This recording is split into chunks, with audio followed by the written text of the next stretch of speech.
it's Kay from Signpost Coaching Services, and our leadership vlog is going to focus around one of our calendars. It's going to focus around our April calendar, which is about taking care. We know that self-care is really important if we're going to flourish, if we're going to thrive, if we're going to be able to make the contribution to our workplace that we want to be able to make, and to be able to grow as a professional. However, as our leadership vlog, I want to focus on 4 particular things that we've put in the calendar, and they focus around Mondays, and they're suggesting that you look each week and check in with yourself on how happy you feel, how stressed you feel, how positive you feel, how energised you feel. And I think at an individual level, that's really useful. But I think there's real potential here for looking at those areas and looking at them as an organisational tool to look at how well your organisation is flourishing. So if we look at the first one, which is on the 8th, this week, check every day to see how stressed you feel, and if you need to, take action.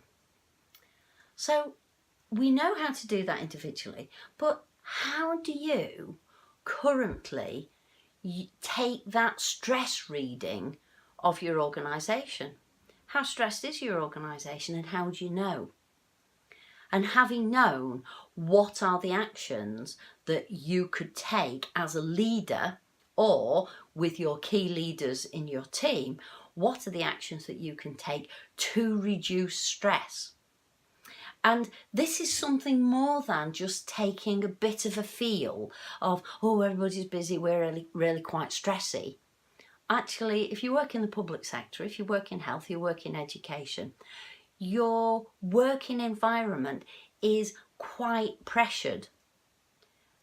Brilliant working environment in terms of making a difference, but it's not the easiest environment because there's so much external influence and there's so much ongoing change. So how do you know how stressed your organisation as a whole is at any given time?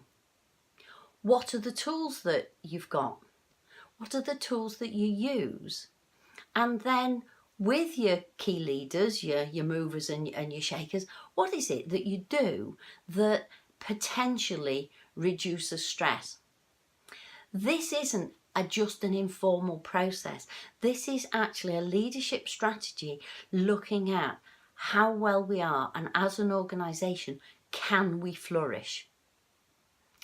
So if you look at the second one, on the second Monday, this week, check out how energetic you feel, and if your energy's low, take action. Similar sort of thing. How do you know how, I know you will have a real feel for your place, but what do you actually do to check energy levels?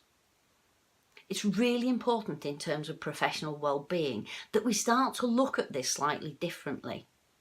Because I think intuitively, lots of leaders would say, oh, I just know I've got a feel.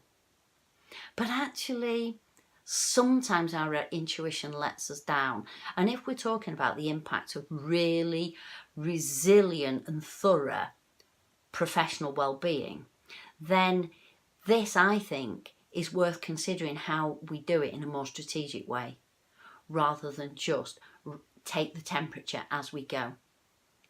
The third one is this week, check how calm you feel. Again, it's great for you individually as a leader, but how do you create calm in your organisation? That sense of calm where people can really focus and move forward. And as with the energy and as with the stress, how do you tap into it as an organisation? How do you know, how do you check on that? I suppose it's the opposite of the stress meter. How do you check it to see if you're creating the right sort of organisation, given the context that you work in. How do you create the organisation where people can feel calm and empowered and enabled to move forward? And the final one that we have for this week, check how positive you feel. And we know that when we feel positive, all sorts of really brilliant things happen to our brains that make us more effective, that makes us able to face challenges more. But what's your positivity meter for you as an individual leader, but for your leadership team, but as a team and a collection of professionals that shape and drive your organisation? How do you know how positive and how energised people feel? What are the tools, what are the strategies that you use to find out those key indicators? How energised, how positive, how stressed, how successful people feel.